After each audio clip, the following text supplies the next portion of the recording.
Tá no ar mais um De Bem com Você, seja muito bem-vinda e muito bem-vindo. E hoje a nossa conversa é sobre H. pylori, uma bactéria que afeta metade da população mundial. Quem já está aqui no estúdio é a gastroenterologista Carolina Dias e ela vai responder as principais dúvidas. Então vem pra cá, o De Bem com Você tá começando agora.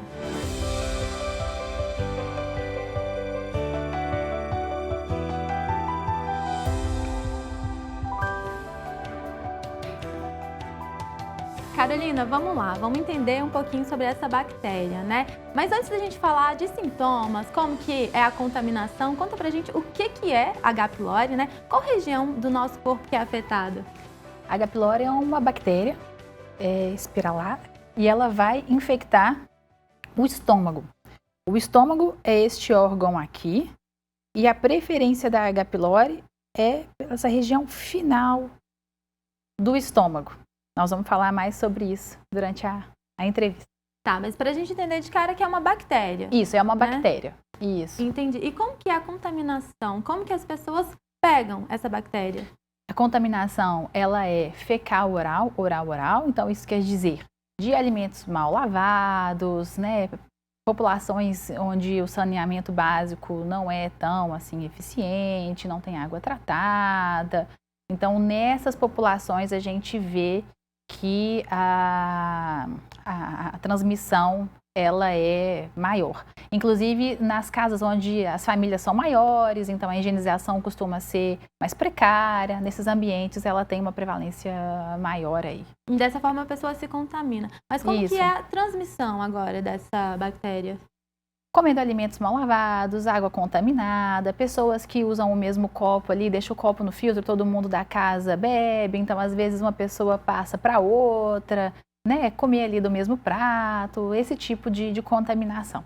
Entendi. Então, uma pessoa que está contaminada dentro de casa, ela pode passar para as outras pessoas da família? Pode. Não existe a indicação de rastreio nesse caso, mas sim, se uma pessoa está contaminada, ela pode sim transmitir para outras, inclusive que moram perto dela, né, principalmente nessas populações aí com a higienização mais precária. Sim. Olha só, a gente vai conhecer agora o caso da Gabriele. Ela foi diagnosticada com H. pylori e compartilhou com a gente um pouquinho do caso, dessa experiência que ela teve. Vamos ver. Assistir. Então, eu descobri a H. pylori no início de 2019. Eu comecei a sentir muito desconforto abdominal, uma sensação de queimação no estômago, e ao procurar um gastro, ele me passou uma endoscopia, onde eu tive o diagnóstico de gastrite e H. pylori. Eu fiquei um pouco assustada, né? Porque uma bactéria no estômago acaba causando um certo medo. Mas eu fiz o tratamento e no final deu tudo certo, depois eu repeti o exame, já não tinha mais a bactéria. E a principal mudança que eu tive depois desse diagnóstico foi o cuidado com a minha alimentação. Passei a me alimentar de forma mais saudável e também a não ficar muitas horas, né? Ficar sem me alimentar por grandes períodos. Eu fiquei, assim, impressionada com o depoimento dela, porque realmente eu acho que a pessoa que recebe um diagnóstico de que tem uma bactéria é assustador, né? Agora, ela citou ali dor abdominal, queimação. Quais são, Carolina, os principais sintomas da pessoa que está com a H. pylori? A pessoa pode ser assintomática, mas algumas pessoas podem manifestar sintomas, porque a H. pylori ela vai causar gastrite em todo mundo que ela infectar. Gastrite histológica, ou seja, quando eu vejo lá na lâmina do microscópio, eu vou ver que tem alguma alteração na mucosa do estômago. E algumas pessoas vão ter sintoma, outras não. As que têm, podem ter dispepsia, que é aquela dor de estômago, desconforto, gases, distensão. Então, esses são alguns sintomas que sinalizam aí para o paciente que ele procura o gastro ou um médico clínico geral e aí vai ser investigado. Tem algum sinal de alerta, Carolina? Tem sim. Então, pacientes que têm anemia, emagrecimento, vômito, sangramento, são alguns sinais de alarme aí que devem levar o paciente a procurar o gastroenterologista. Que é o profissional especializado para tratar esse problema. Isso, que é o profissional que vai tratar afecções do trato gastrointestinal como um todo, da boca ao ânus, inclusive o estômago. Uhum. Agora vamos falar das complicações, né? Porque a Gabriele, ela falou que ela teve esses sinais, ela procurou uma ajuda médica, foi orientada do que fazer e tratou. O que poderia acontecer se ela não tratasse, se ela não procurasse essa ajuda profissional? A H. pylori a gente sabe hoje que ela é um carcinogênio do tipo 1, então ela é uma bactéria que pode levar aí na sua evolução ao câncer gástrico. Então ela pode dar gastrite, úlceras que vão causar mais dor, sangramento, levar até ao câncer, adenocarcinoma gástrico e ao linfoma malte também. Então essas são complicações, né, e são indicações de tratamento para o H. pylori. Além dessas questões, a gente tem algumas doenças nas quais a gente vê que quando a gente trata o H. pylori, elas podem melhorar. Por exemplo, anemia ferropriva, anemia por falta de B12, às vezes você procura, não acha uma causa. Pode ser ali a infecção do H. pylori que esteja piorando o quadro do paciente. E também a púrpura trombocitopênica idiopática, que é quando o paciente tem as plaquetas muito baixas. Às vezes a gente trata, não responde. E alguns pacientes, né, já foi visto que o tratamento da H. pylori pode inclusive chegar a subir, até dobrar o número de plaquetas. Então é uma coisa a se considerar também. Sim. E a situação ela pode se tornar crônica? Sim. Todos os pacientes, como a gente falou lá no início, que são infectados pela H. pylori, eles desenvolvem uma gastrite crônica, eles desenvolvem anticorpos contra essa bactéria, mas os anticorpos não são capazes de matar essa bactéria. Então é por isso que a gente precisa da ajuda dos antibióticos. E se o paciente não trata, ele vai ficar com essa gastrite aí ao longo da vida. Nossa, e assim, a gente sempre fala aqui no programa sobre impactos na qualidade de vida, né? E eu penso que uma pessoa que ela vive com esses sintomas aí não deve ser nada fácil, né? Gera impactos? Gera impactos porque a pessoa já começa a ter sintomas gástricos, não consegue alimentar direito, deixa de sair de casa, ou deixa de ir num jantar ou numa reunião familiar porque não consegue ali alimentar com todo tipo de alimento. Né? Pode ter distensão abdominal, que é um desconforto, às vezes impede a pessoa, né, de ter um convívio adequado. Né? Isso. Então pode afetar sim.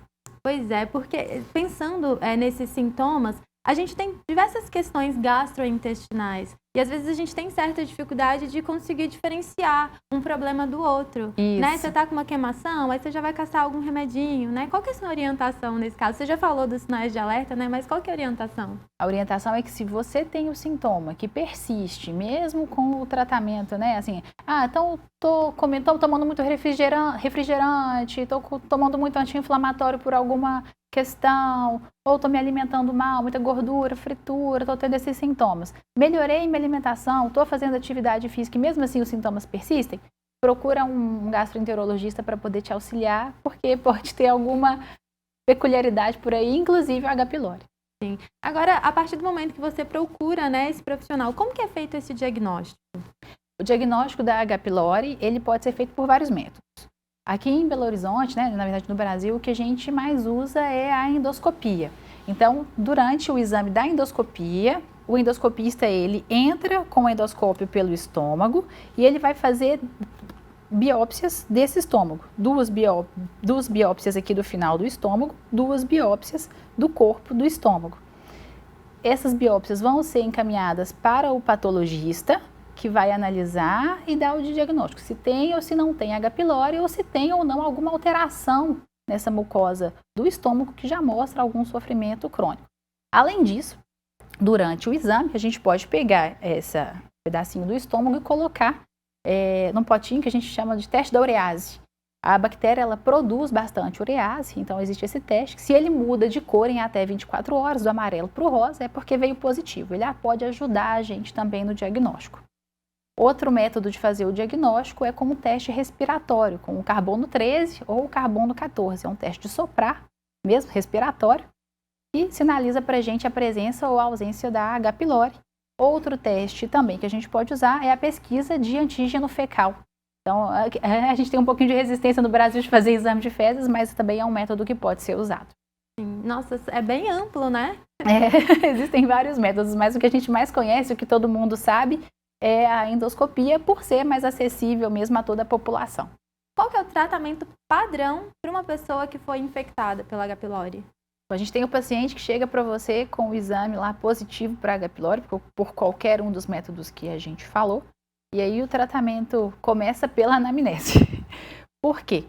Eu tenho que saber se aquele paciente tem alergia a algum medicamento que por acaso possa estar no esquema de tratamento, se aquele paciente usou algum tipo de antibiótico recentemente, porque no tratamento a gente usa a claritromicina, que é uma classe de antibióticos que a gente chama de macrolídeo, é a mesma classe da azitromicina, por exemplo. E agora na pandemia a gente teve muito uso desses medicamentos. Então, às vezes, o paciente fez muito uso desse medicamento, acabou desenvolvendo uma resistência. Então, a gente sabe que pacientes que usaram azitromicina ou claritromicina aí 2 vezes aí no último ano, a gente tenta mudar o esquema. Né? Então, assim, se tem alguma outra peculiaridade, então a gente primeiro começa pela anamnese. Depois, feito isso, o exame de primeira escolha para um paciente que não apresenta resistência ou nenhuma alergia, ele é feito com o inibidor de bomba de próton. O que é isso? São os prazóis. O omeprazol, o pantoprazol, o rabeprazol. E a gente sabe que dentre esses, no tratamento da H. pylori, o rabeprazol e o esomeprazol, eles apresentam maior eficácia. Então, algum dos dois, 2 vezes ao dia. O esomeprazol na dose de 40 mg 2 vezes ao dia, o rabeprazol 20 mg 2 vezes ao dia, associado à claritromicina de 500 mg 2 vezes ao dia, e a amoxicilina 1 grama 2 vezes ao dia. Mas como o comprimido é de 500 mg, isso aí muita gente erra. São 2 comprimidos de manhã, 2 comprimidos à noite. Todo esse esquema por 14 dias. E assim a gente faz o tratamento para essa primeira linha. Se o paciente apresenta alergia à amoxicilina ou tem uma resistência maior à claritromicina, fez usos de claritromicina ou azitromicina nos últimos tempos, a gente pode trocar esse esquema por algum outro, ou usar o esquema com levofloxacino, ou o esquema quádruplo que a gente fala com o bismuto também, que é o bismuto, a tetraciclina, o metronidazol e aí o esomeprazol, o rabeprazol. A gente pode fazer uso. É interessante você falar, porque por mais que tenha um padrão, é um tratamento individualizado, vai depender de cada caso. É porque meu vizinho teve um tipo de tratamento e eu vou ter o mesmo. Não. Exatamente. Tem muita gente que chega falando isso. Olha, meu vizinho tratou com isso, minha tia deu certo com isso. E não é assim. Cada paciente é um paciente. E esses medicamentos, eles são ingeridos ali todos juntos, né? Claro, respeitando os horários indicados. Mas se eu tenho que tomar 4 comprimidos, são todos de uma vez, uma atrás do outro? No período da manhã, como você está em jejum, o indicado é tomar o esomeprazol, o panto, o rabeprazol em jejum. E aí depois você pode tomar os seus antibióticos. No período da noite, você pode tomar as medicações todas reunidas. E normalmente tudo isso vem orientado na receita médica. Vem orientado. É importante ler. Isso. Inclusive, não é um tratamento de urgência. E a gente tem que saber escolher o melhor momento para o paciente. Então, se você me fala, você chegou para mim com o resultado H. pylori positivo, mas você vai num casamento daqui a 2 semanas. Ou daqui a 10 dias, você vai consumir bebida alcoólica, o que reduz a eficácia dos antibióticos. Eu não tenho aquele desespero, aquela pressa de falar, olha, não vá ao casamento, não beba e faça o tratamento. Então, a gente tem que achar a melhor opção e o melhor momento, deixar o paciente orientado, caso ele tenha náusea, algum desconforto, deixe o telefone disponível para que ele possa te acessar, ter acesso a algum sintomático para controlar aquele sintoma, e que ele consiga ali terminar o tratamento de 14 dias para a gente ter uma eficácia boa em torno de 85%. Sim, você falou da náusea, Eu ia te perguntar exatamente isso, porque é uma dúvida, gente? Se essa medicação, esse excesso de medicação pode trazer algum efeito colateral, que pode, às vezes, Carolina, fazer com que essa pessoa interrompa o tratamento. Então, eu queria que você falasse dos efeitos colaterais e quais são os riscos dessa pessoa interromper o tratamento. Os efeitos colaterais, então, são mais efeitos gástricos mesmo. Náusea, desconforto, Ela pode sentir com o uso dos antibióticos. E a importância de completar o tratamento é evitar que a pessoa desenvolva resistência contra esses antibióticos, dificultando um novo tratamento, caso isso seja necessário. Lembrando que, se a pessoa trata e não consegue erradicar, ou seja, matar a bactéria, ela deve fazer um outro tratamento com orientações, mas sempre com esquemas diferentes. É um outro erro muito comum que a gente vê no consultório também, o paciente repetindo o mesmo esquema terapêutico. Isso não é correto. Então é comum a pessoa seguir todo esse tratamento e a bactéria, ela voltar, de alguma forma, ela não erradicar. Isso. A gente considera que ela não erradica se eu faço o controle de cura, por exemplo. Então, você veio para mim com um exame positivo, a gente tratou por 14 dias, e aí eu vou esperar 1 mês sem antibióticos, 2 semanas sem o esomeprazol, o omeprazol, o pantoprazol. Então, fica aí 2 semanas sem inibidor de bomba, 4 semanas sem antibióticos. Repito o exame, seja a endoscopia, seja o antígeno fecal ou o teste respiratório. Esse exame vem positivo, eu vou retratar com um novo esquema. Se isso acontece, eu não considero reinfecção, eu considero que a bactéria não foi tratada. Agora, se eu tenho controle de cura positivo, ou seja, a bactéria foi erradicada e depois de 1 ano eu vejo que tem um novo exame positivo, aí eu considero reinfecção. E aí eu posso tratar com o mesmo esquema lá de trás. Agora, dentro de um período de 1 ano, né, se essa pessoa não apresenta controle de cura e vem com a bactéria positiva novamente, eu vou considerar que é a mesma bactéria que não foi tratada. Então, aí eu tenho que usar um novo esquema. Sim, agora quem tem essa bactéria, mas não apresenta sintomas, tem que fazer o tratamento? Se ela não apresenta sintomas, ela não vai chegar a procurar o gastroenterologista ou o clínico e não vai ser diagnosticado. Então, não vai ser tratada por esse motivo. Alguns países, como o Japão, a Coreia, eles têm um índice maior de H. pylori, desenvolvimento de câncer de estômago pela H. pylori, então eles fazem rastreio da população. Aqui no Brasil isso não é indicado, então a gente não faz. Carolina, existe alguma relação entre o estado emocional e a H. pylori? Assim, pode ser um gatilho para a manifestação desses sintomas ou não tem relação? O quadro emocional pode ser um gatilho para sintomas dispépticos, ou seja, dor de estômago, desconforto ali, azia. Isso sim. Agora, para infecção de H. pylori, não. Por ser uma bactéria, você se contamina ou não. O fator emocional não está relacionado. Entendi. Não, é muito importante você esclarecer isso, viu? E o estilo de vida? Se eu tenho um estilo de vida mais sedentário, minha alimentação não é a mais saudável, isso pode afetar a H. pylori? Pode fazer com que esses sintomas se manifestem ou segue a mesma linha? Mais uma vez, a H. pylori, a contaminação dela é ali oral, fecal, oral, então ela vai ser passada ou não, né? A pessoa vai ser contaminada ou não. Mas uma pessoa contaminada pelo H. pylori, que tem um estilo de vida ruim, usa muita fritura, gordura, alimentos condimentados, embutidos, ela pode ter mais sintomas pela alimentação, né? Então, assim, a má alimentação e os maus hábitos de vida, eles podem contribuir para a piora dos sintomas, mas eles não vão ser determinantes para a infecção, nem ali a sintomatologia da bactéria. Eles podem agravar ou não o quadro. Sim, tá mais envolvido, então, a questões gastrointestinais. Por exemplo, eu já ouvi dizer que alimentos ácidos não são indicados nesses casos, é isso mesmo? No tratamento da H. pylori, a gente usa aí o esomeprazol, o omeprazol, o rabeprazol, justamente para manter o pH gástrico em torno ali da neutralidade, em torno de 7, que é quando a bactéria se multiplica e é nesse momento que os antibióticos vão agir.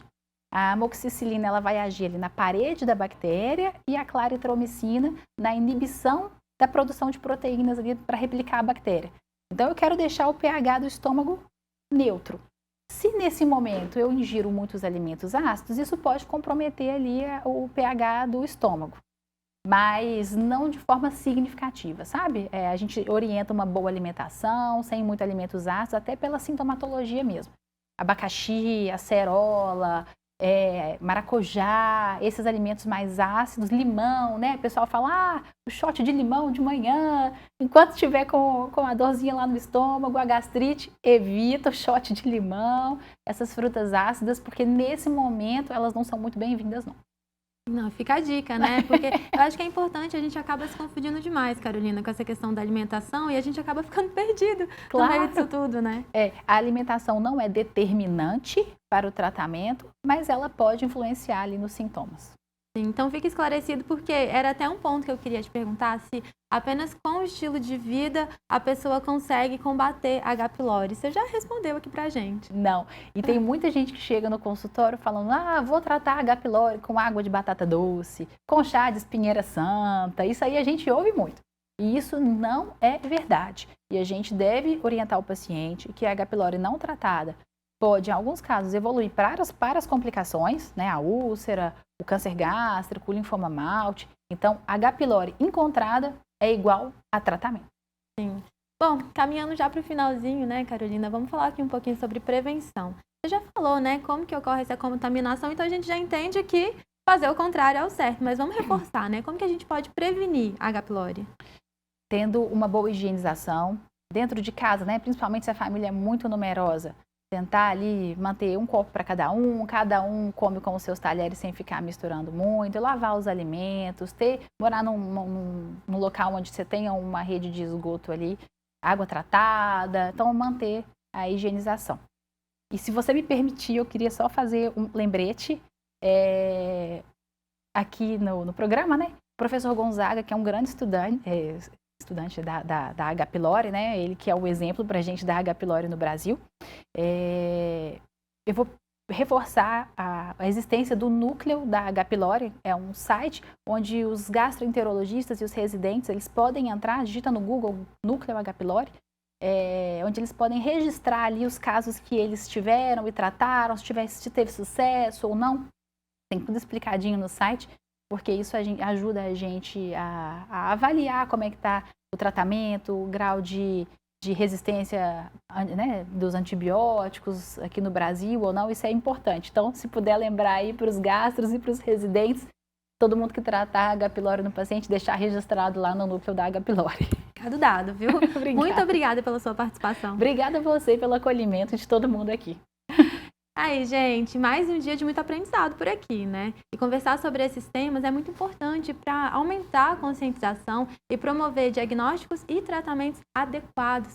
A H. pylori, além das consequências mais graves, né, pode provocar sintomas persistentes e, em alguns casos, debilitantes. E isso interfere nas nossas atividades diárias e no nosso bem-estar geral. Por isso, fique atento aos sinais, busque sempre o auxílio de um médico e mantenha um estilo de vida saudável. Vamos juntos cuidar da saúde. O De Bem Com Você está chegando ao fim. Você pode rever o nosso programa no canal da TV Horizonte no YouTube. Basta procurar por Canal TVH. E o nosso Instagram tá cheio de conteúdo exclusivo. Então segue o nosso perfil no @Canal TVH. Muito obrigada pela sua companhia. Te vejo no próximo programa. Tchau!